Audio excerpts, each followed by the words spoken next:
자, 챕터 23에 인장 등록 볼게요. 자, 기본적으로 인장 등록하지 않거나 등록하지 아니한 인장을 사용했다. 인 하니까 민의할 때 인, 이소인할 때 인, 개업공개사 위반하면은 업무정지, 소속공개사 위반하면은 자격정지 두 개다가 3개월짜리죠. 자, 인장 등록 의무자는 개업공개사고 소속공개사입니다. 인장 등록은 업무 개시 전까지 인장 등록하여야 한다. 여기 조심해야 되는 게 인장 변경 등록은 7일 이내죠. 인장 등록을 업무 개시 전 또는 업무 개시 후 7일 이내 이런 말이 들어가면 안 되죠. 그죠? 원래는 업무 개시 전까지 합니다. 그런데 개업공개사는 등록 신청할 때 인장 등록할 수 있고 소속공개사는 고용신고할 때 인장 등록할 수 있다. 자, 물론 전자문서로도 할 수 있다. 근데 요거는 문제가 나올 가능성은 사실은 별로 없어요. 자, 어떤 인장을 등록하느냐? 법인이 인장을 등록합니다. 절대 법인은 대표자 인장 등록하는 거 아니다. 그죠? 개인은 주민등록표 등에 나타난 자기 성명이 기재된 7mm 이상 30mm 이내의 인장을 등록한다. 자, 인장 등록하는 방법은 법인은 법인 인감 증명서 제출로 가름한다. 개인은 인장 등록 신고서를 제출합니다. 법인은 어떤 경우라 하더라도 인장 등록 신고서를 제출한다. 이런 말이 들어가면 안 돼요. 즉, 법인이 인장 등록하는 방법은 인장 등록 신고서에 인감 증명서를 첨부해야 된다. 이래 들어가면 안 되죠. 법인은 그냥 인감 증명서만 첨부하면 돼요. 자, 그 다음에 자주 나오는 부분이에요. 법인은 법인 인장 등록을 합니다. 분사무소도 법인입니다. 그러니까 법인이니까 법인이 인장 등록하는 게 원칙이죠. 그런데 때로는 법인의 대표자가 보증하는 인장을 등록하기로도 한다. 결론적으로 분사무소는 법인 인장 등록해도 되고 법인의 대표자가 보증하는 인장을 등록해도 되고 두 개 중에 하나 하면 돼요.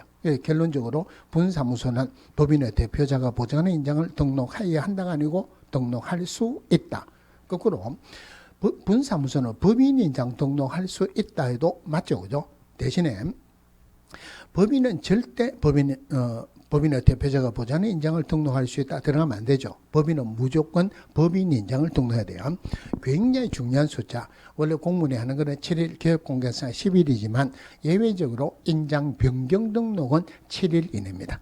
그리고 개업공개사 인장 변경 등록할 때 공문이 도장 찍어야 되니까 등록증 원본을 첨부한다. 소속공개사 건은 등록이 안 찍힙니다. 소속공개사 건 인장 등록할 때 등록증 원본을 첨부하는 것은 아니다. 자, 휴업, 폐업. 휴업, 폐업, 재기업, 휴업경은 변경신고 첫 글자 휴니까 문둥표 휴계사 보자 100만 원 이하 중에서 쉬어가는 글자 휴업 20만 원이죠. 제일 먼저 생각하는 게 사전 신고입니다. 그럼 개업공개사가 3개월을 초과해서 휴업하려는 경우 미리 신고해야 되고 부득이한 사유 없이는 6개월을 초과할 수 없다. 그 부득이한 사유라는 게 군에 갔다 입영, 병원에 갔다 요양, 학교 갔다 취약 또는 이에 준하는 사유예요. 종종 나오기로 개업공개사는 부득이한 사유 없이는 3개월을 초과해서 휴업할 수 없다. 아니죠. 그죠? 6개월을 초과해서 휴업할 수 없다. 그러면은 자, 2개월이나 3개월은 휴업 신고 안 해야 되죠. 그러니까 휴업하려는 경우 반드시 신고해야 된다. 틀렸죠. 그죠? 2개월 휴업 신고 안 해가지고 벌 받았다는 말은 있을 수가 없다는 말이에요. 자, 등록증 반납하는 게 있는데 휴업이나 폐업 신고 등록증 반납을 합니다. 그러니까 사전 신고니까 사전 신고할 때 반납을 해야 되고 등록 취소됐을 때 반납하죠. 공문이 내주는 게 7일이니까 마찬가지로 반납하는 것도 등록 취소된 날부터 7일 이내 등록증을 등록관청에게 반납합니다. 대신에 업무 정지는 반납 규정이 없죠. 그죠? 자격에 가서도 자격 취소되면 자격증 반납해야 되지만 자격 정지는 반납 규정이 없습니다. 자, 전자문서를 신고할 수 있는데 종종 나오는데 반납하는 게 있느냐 없느냐 이것만 보시면 돼요. 휴업이나 폐업 신고할 때는 반납해야 되니까 전자문서를 할 수 없네요. 휴업기간 변경 신고할 때 반납할 게 없죠. 전자문서를 할 수 있고 재기업 신고할 때도 반납하는 게 없으니까 전자문서를 할 수 있다. 그러면은 재기업 신고받은 등록관청은 등록증을 반환해준다. 받은 거 그대로 내주니까 시간이 걸릴 만한 하다가 사유가 없죠. 여기서 반환하는 것만 적시입니다. 나머지는 적시 없어요. 아까 나왔는데 6번 업무정지 기간 중에 폐업할 수 있고 기간 중에 다시 등록할 수는 없다고죠. 자, 폐업입니다. 자, 개인이 사망했을 때 세대를 같이 하는 자가 지체 없이 등록증을 반납해야 된다는 규정은 없어졌다 그랬죠. 그 규정이 없어지면서 새로 생긴 게 법인 해산으로 등록 취소됐을 때 이럴 때도 마찬가지로 등록 취소된 날부터 7일 이내 등록증을 반납합니다. 자, 등록증 반납한다. 그런데 지금까지 문제의 핵심은 법인 해산으로 등록 취소됐을 때 등록증을 반납하느냐 안 하느냐 이게 문제의 핵심이었어요.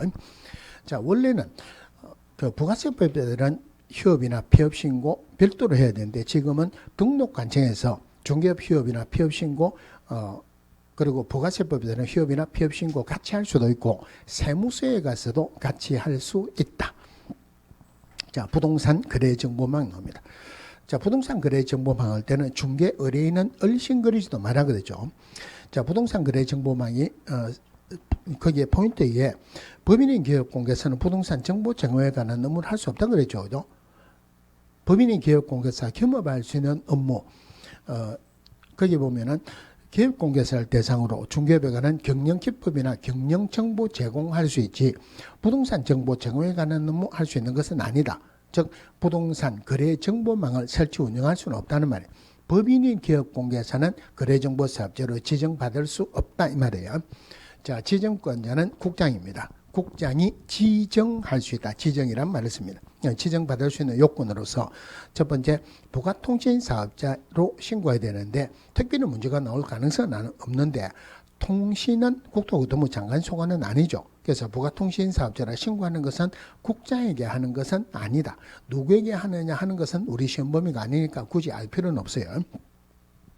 자, 그리고 오로지 기업공개사만 가입할 수 있다. 가입한 기업공개사 총수가 500명 이상, 그리고 2개 이상을 시도해서 각각 30명 이상이죠. 그런데 숫자도 중요하지만 오로지 기업공개사만 가입할 수 있어요. 공인중개사가 가입 비용 신청할 것 이래 들어가면 안 되죠. 그죠?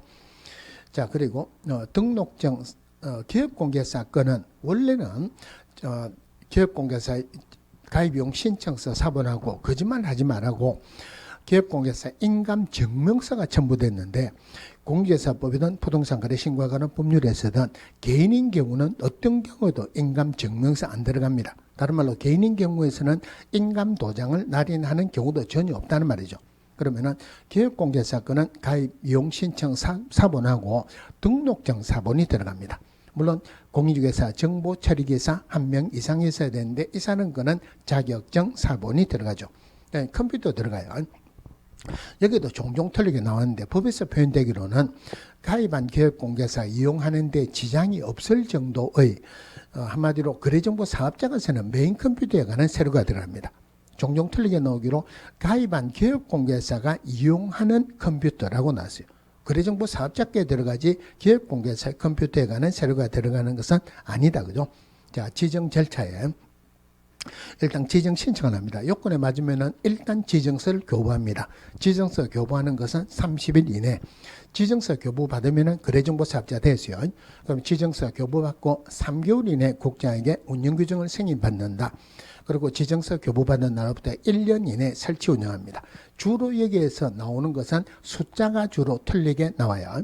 또 하나가 운영규정 승인받은 날로부터 1년 이내 설치 운영한다라고 틀리게 나온 적도 있었어요. 지정서 교부받은 날로부터 1년 이내죠. 그런데 이 부분보다는 틀리게 딱 한 번 나왔는데 훨씬 더 중요한 게 순서가 더 중요합니다. 거래정보 사업자로 지정받고 운영규정을 승인받아야 되죠. 이거 틀리게 지정서 거래정보 사업자로 지정받기 위해서 국장에게 운영규정을 승인받아야 된다. 순서가 잘못됐죠. 그렇게 나온 적도 있었어요.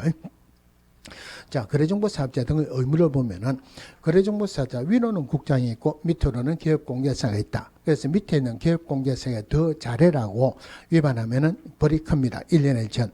국장하고 관련되는 거 위반하면은 500만 원 이하의 과태료. 물론 그 500만 원 이하의 과태료도 국장이 부과하겠죠. 운영규정하고 관련된 것 또 하나가 감독상 명령 위반 500만 원 이하의 과태료고 밑에 기업공개사 관련돼서 1년 1층에 특별히 중개 의뢰인 들어가면 안 된다는 거 조심하시고요. 즉 거래정보 사업자는 기업공개사로부터 의뢰받은 정보에 한해서 공개하라. 사실과 다르게 공개하지 마라. 어떤 방법으로든 기업공개사에 따라 차별적으로 공개해서는 안 된다. 위반하면 1년 1천이죠. 이럴 때 기업공개사 의무도 거짓 공개하지 마라. 거래가 완성되면 지체 없이 거래정보사업자에 통보해야 된다. 통보 안 했다고 미통보. 그래서 업무정지에 미니할 때 미통보 거짓 공개. 그래서 거짓 공개는 6개월짜리예요. 미통보는 3개월짜리입니다. 자, 중개 의뢰인 들어가면 안 된다. 그죠? 근데 기업공개사 위반은 업무정지 받죠. 업무정지는 오로지 기업공개사에게만 줄 수 있다. 거래정보 사업자가 위반했다고 해서 업무정지 받는 것은 아닙니다. 그 다음에 6번의 지정취소. 핵심은 두 개요. 국토교통부 장관이 지정을 취소하는데 어떤 경우를 하더라도 예를 들어서 거짓이나 부정한 방법으로 지정받았던 개인이 사망하거나 법인이 거래정보사업자가 해산하는 등 아니면은 거래정보사업자로 지정받고 하나라도 위반하면은 전부 다가 지정을 취소할 수 있다. 어떤 경우를 하더라도 지정을 취소해야 한다 나오면 무조건 들리죠. 위반하면 전부 다가 지정을 취소할 수 있는데 예외적으로 감독상 명령 위반은 지정을 취소할 수 있는 사이에 안 들어갑니다. 그래서 지정 취소는 두 개만 보시면 돼요. 지정을 취소할 수 있다. 그리고 또 감독상 명령 위반은 지정을 취소할 수 있는 사이에 안 들어간다. 자, 넘어가서 기본 윤리. 물론 이거는 문제가 나오는 건 아니고, 자, 기업공개사와 소속공개사는 품위를 유지하고 신의 성질로서 공정 중개할 의무가 있다. 중개보조는 중개모 못하죠. 그러니까 여기는 중개보조는 여기에 들어가는 것은 아니다. 기업공개사 등은 하면 안 된다 이 말이에요. 자, 대신에 기업공개사는 선량한 관리자로서의 주요 의무가 있다. 이거는 판례에서 나온 거예요. 판례에서 나온 것까지 위반했다고 벌 준다는 그건 없죠, 그죠? 그런데 소속공개사도 우리가 의미적으로 생각할 때는 상관주의 의무가 있는데 이 판례가 나올 때까지만 하더라도 법에서 소속공개사가 중개모 할 수 있다는 규정은 없었어요. 판례는 확대 해석을 안 하죠. 상관주의 의무는 기업공개사의 의무입니다. 구분해야 되는 게 그 밑에 비밀준수 의무, 비급의 대표명이다.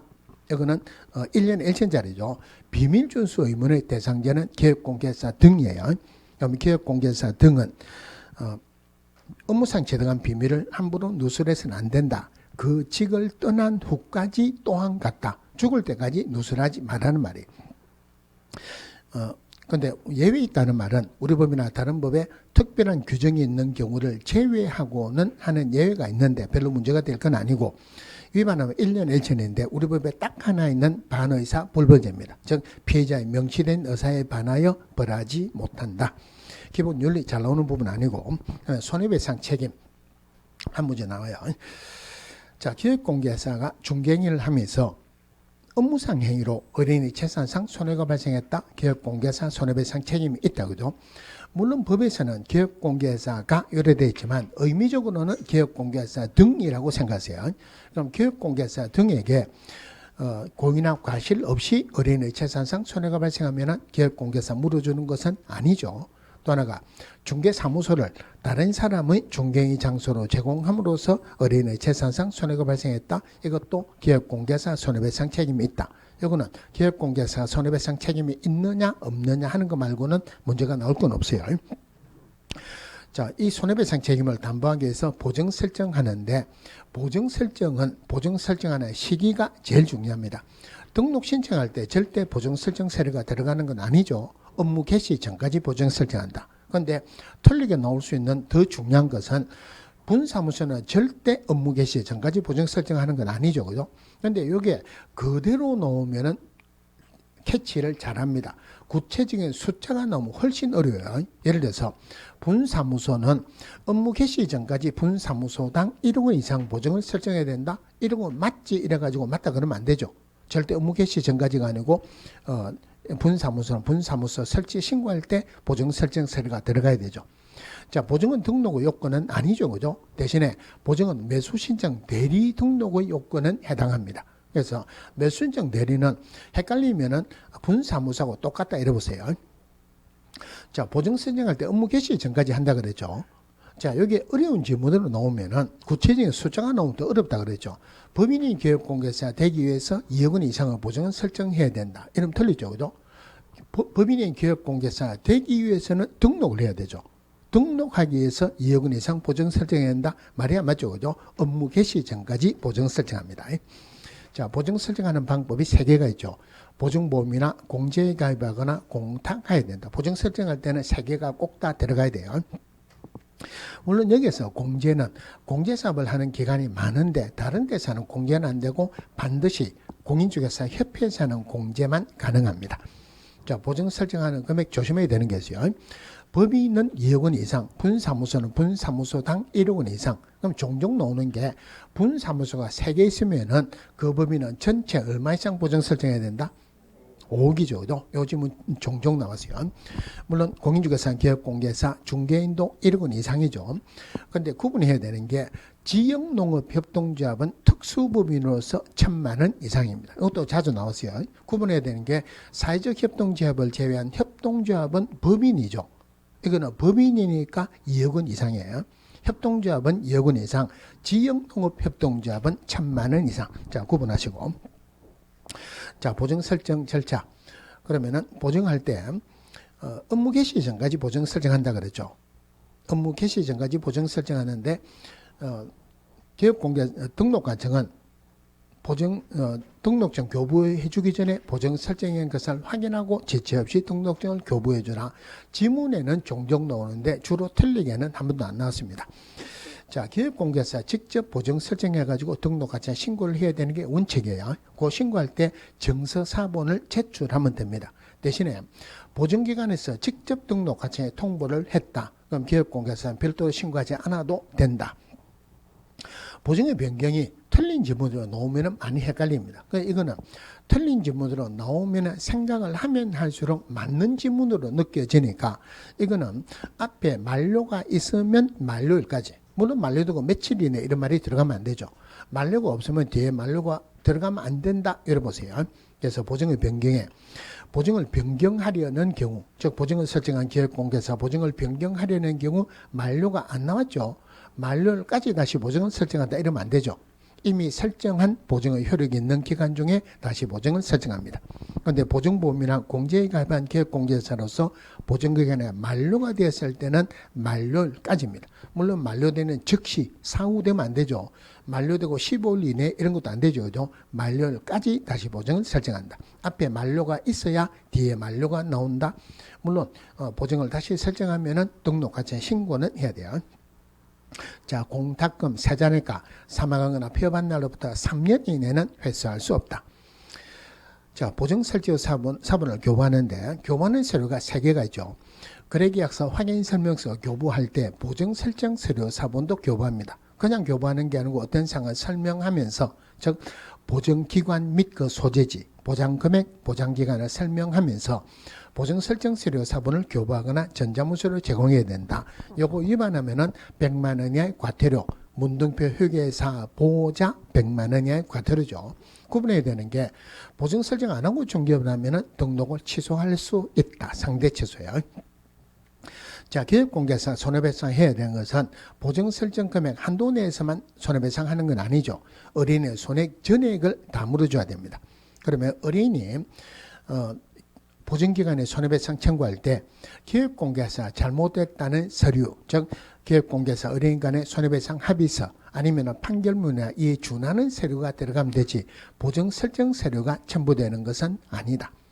자, 마지막으로 손해배상을 하게 되면은 보증기관에서 손해배상하면은 보증이 없어집니다. 없어지니까 다시 보증 설정해야 되죠. 이거 굉장히 중요한 숫자인데 15일이에요.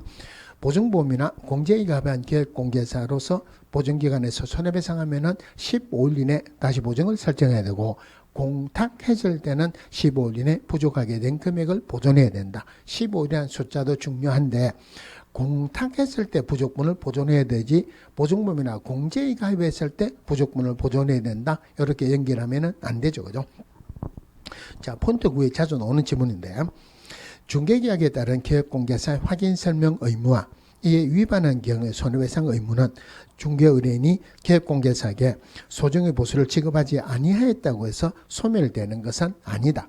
즉 기업공개사가 중개보수를 받는 것은 권리입니다. 확인설명하거나 손해배상해야 되는 것은 의무죠. 권리를 이행하지 않는다고 해서 의무를 이행하지 않아도 된다 이런 규정은 없죠. 그래서 보수를 안 받는다고 해서 손해배상해야 되는 의무, 확인 설명해야 되는 의무가 없어지는 것은 아니다. 자주 나와요. 자, 포인트 10에 임대차 계약을 알선한 계약공개사가 계약 체결 후에도 보증금의 지급, 목적물의 인도, 확정일자 취득 등과 같은 거래 당사자의 계약상의 의무의 실현에 관여함으로써 계약상의 의무에 원만하게 이행되도록 주선할 것이 예정되어 있는 경우는 중개행위의 범주에 포함된다. 그럼 요거는 요 지문보다는 다른 지문이 더 잘 나옵니다. 내용은 똑같은 거예요. 자, 거래계약 체결되고 난 뒤에 계약서 계약서 작성하죠. 계약금 지급하죠. 그죠? 조금 있다가 중도금 지급한다, 잔금 지급한다, 등기 이전한다 하는 것도 중개행위에 속한답니다. 다른 말은 여기에 임대차 계약을 체결했을 때 어쩌고 저쩌고 하는 것도 중개행위에 속한다 이 말이에요. 결론적으로 중개행위에 속한다 하는 말은 이로 인해 가지고 어린의 재산상 손해가 발생했다면은 기업공개사가 손해배상 책임이 있다 이 말이에요. 그럼 이 부분은 어디까지 연결되느냐면은 그러니까 여기 중개행위에 속하니까 어린의 재산상 손해가 발생하면은 기업공개사 손해배상 책임이 있다 하는 게 기본적인 순서예요.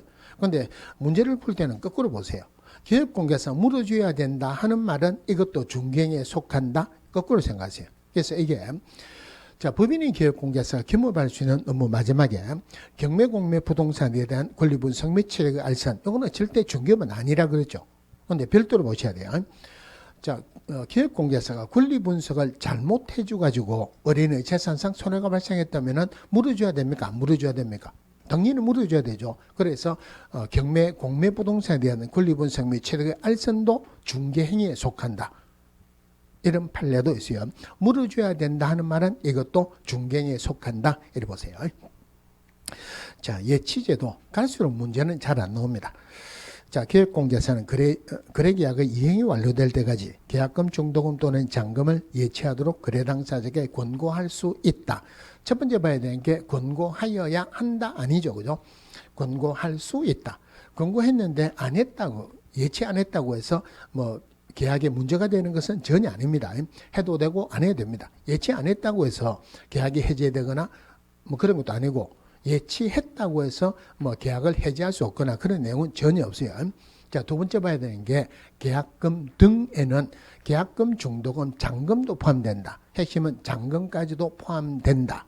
그런데 이것보다 더 중요한 게 예치를 함으로써 돈을 안 띄도록 하기 위해서 예치하는 거예요. 그러면은 등기 이전하게 되면은 돈을 안 띄겠죠.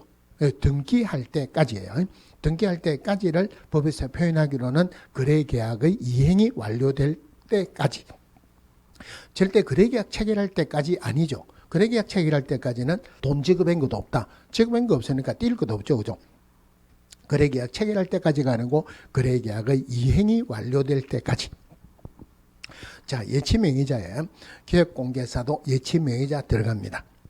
그 밑에 예치기간, 보증서 발행기간, 예치명의자, 예치기간, 보증서 발행기간에 공이 같이 들어가는 게 은행이 들어가는데 예치명의자는 은행으로 표시되어 있는데 예치기간, 보증서 발행기간은 금융기관으로 표시가 되어 있어요.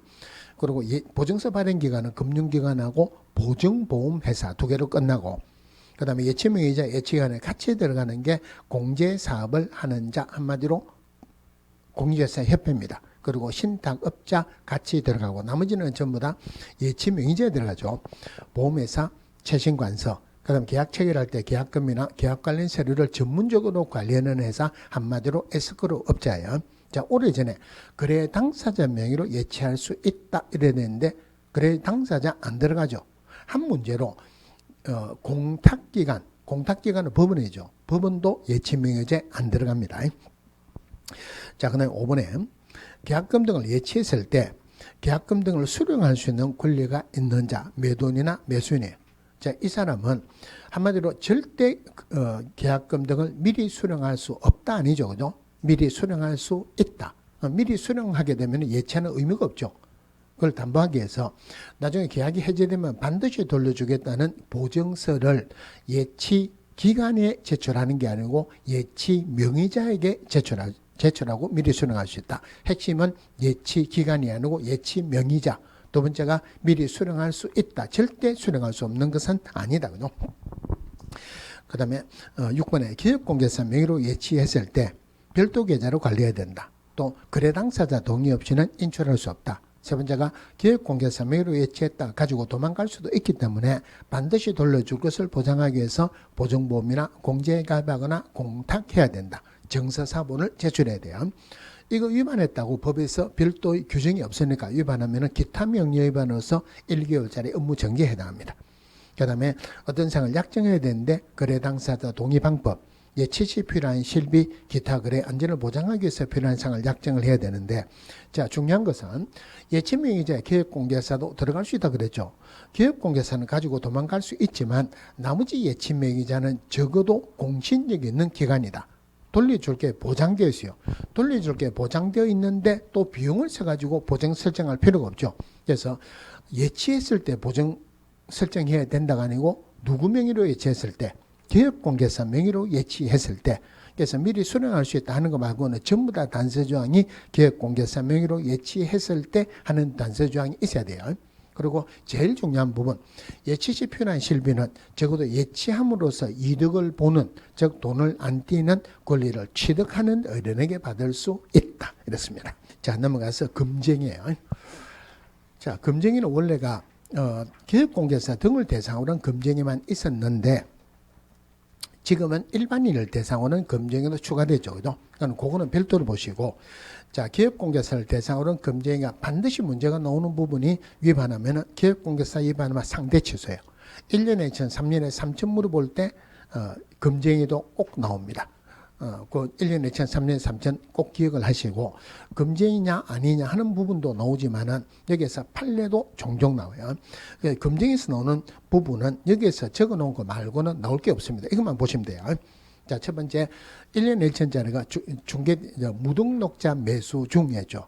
무등록자의 사실을 알면서 그를 통해 중개를 의뢰받는 행위. 요거는 뭐 1년 1천 물어볼 때 말고는 틀리게 나올 건 없고, 매매를 업으로 하는 행위입니다. 중개 대상물 매매를 업으로 하는 행위죠.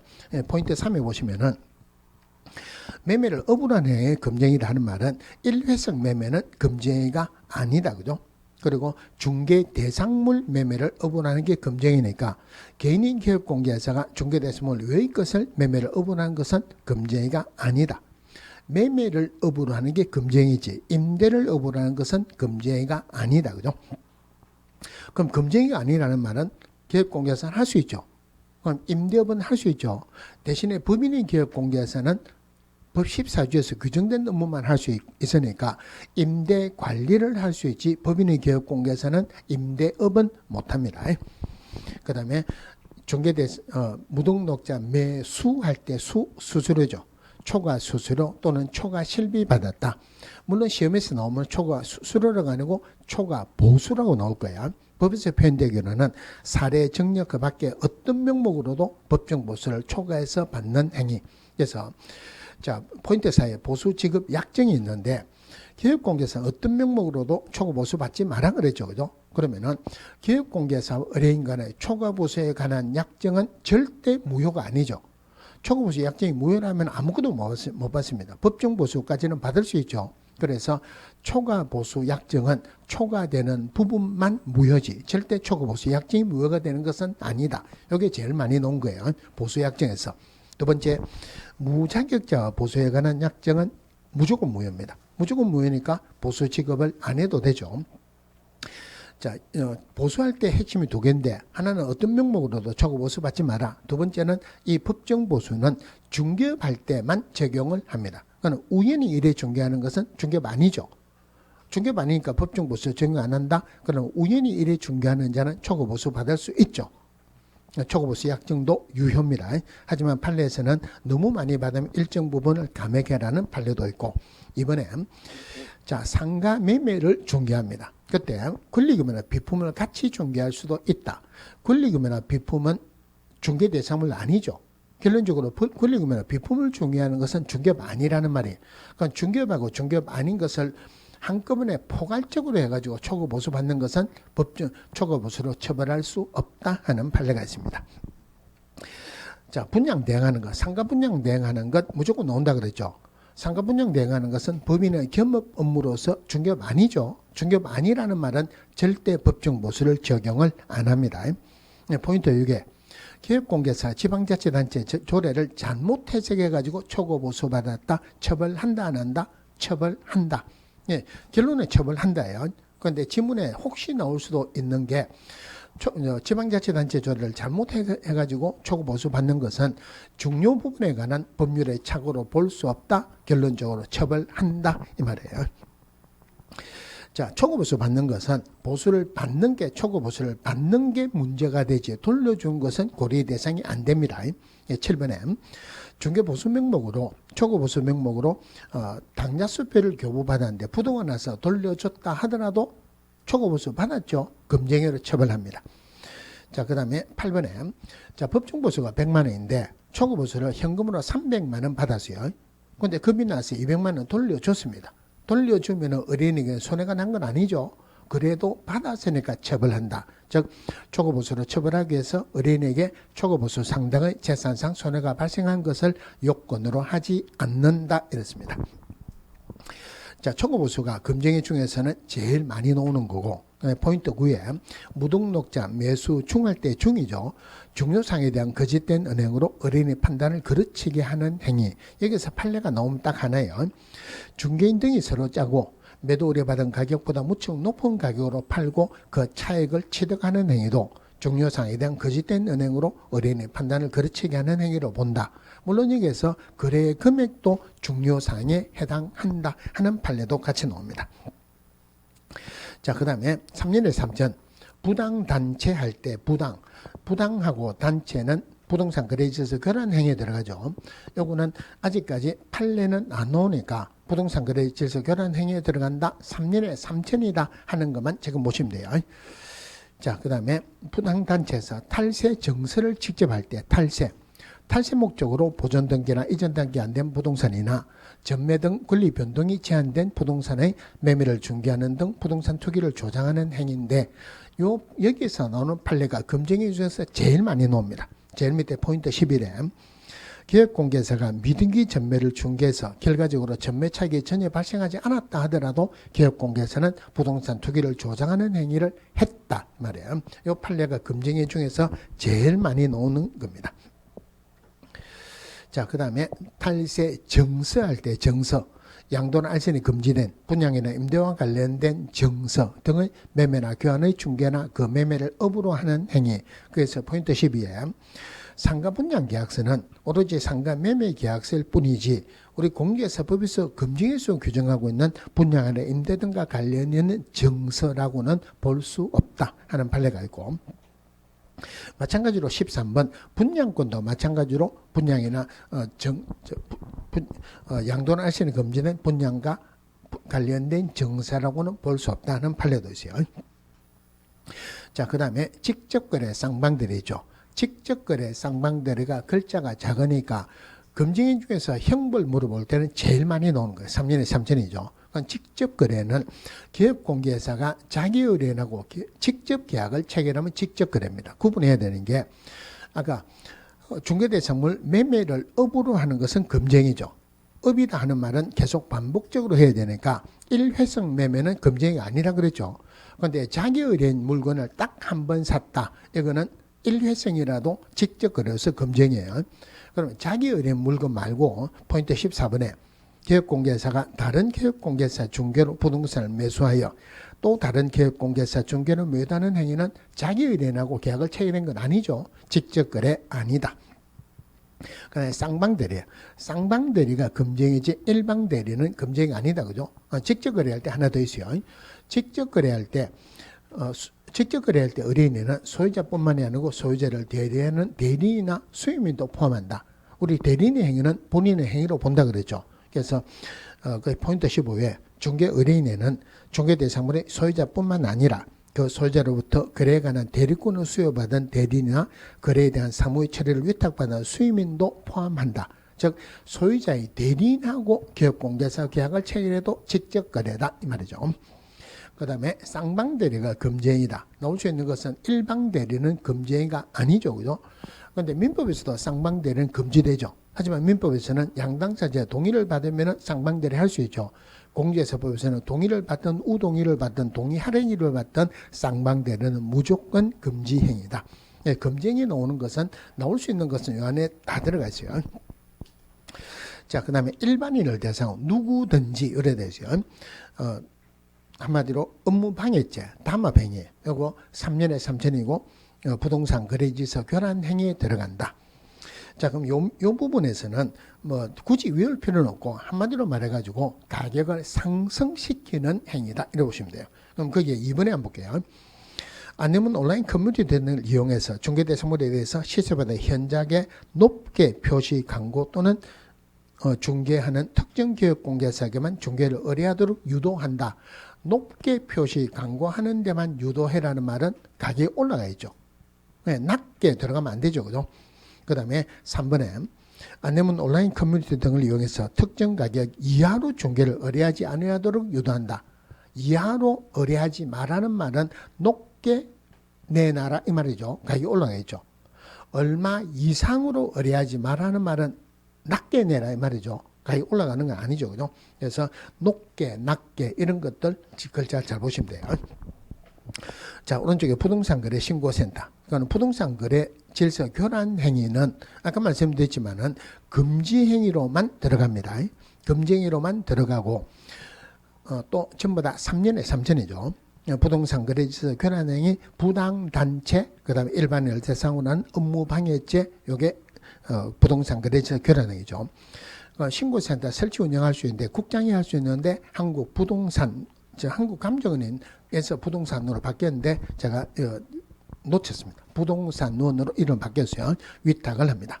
그러면은 신고센터에 누가 신고하게 되면은 신고센터에서 직접 시도회사나 등록관청에게 조사 조치라고 요구를 한다. 저 밑에 쭉 내려가고 5번에 보시면은 요구받는 시도회사나 등록관청은 신고센터에게 요구를 받았으니까 신고센터에게 통보해야 되겠죠. 요건 10일 이내입니다. 그럼 신고센터는 모아가지고 한 달에 한 번씩 매월 10일까지 요거 국장에게 제출합니다. 근데 그 위에 쭉 올라가서 4번에 다음의 경우는 국장의 승인을 받아 접수된 신고사항의 처리를 종결할 수 있다. 첫 번째가 한마디로 말하고 신고 안 받은 거나 마찬가지예요. 신고 내용이 명백히 거짓이더라. 신고 안 받은 거나 마찬가지죠. 신고인이 보완하지 않았다. 어떤 자료나 증거를 보완해야 했는데 보완 안 했다. 신고 안 받은 거나 마찬가지죠. 그러니까 신고상 처리 결과를 통보받은 상에서 정당한 사유 없이 다시 신고한 경우로서 새로운 사실이나 증거 자료가 없다. 한 번 신고를 했는데 새로운 사실이나 증거 자료가 없이 또 신고했다. 신고 안 받은 거나 마찬가지죠. 신고 내용이 이미 수사기관에서 수사 중이거나 재판에 계류 중이거나 요거 지문이 내용은 똑같은데 글자가 바뀌었어요. 재판이 진행 중이거나 법원의 판결에 의해서 확정됐다. 한마디로 끝난 거죠. 그런데 이것도 신고했다. 신고 안 받은 거나 마찬가지죠. 이 신고 안 받은 거나 마찬가지인 것은 중요한 것은 신고센터에서 자체적으로 종결할 수 있는 게 아니고 국토교통부 장관의 승인을 받고 종결할 수 있다. 자, 그 다음에 중개보수예요. 중개보수 굉장히 중요하다 그랬죠.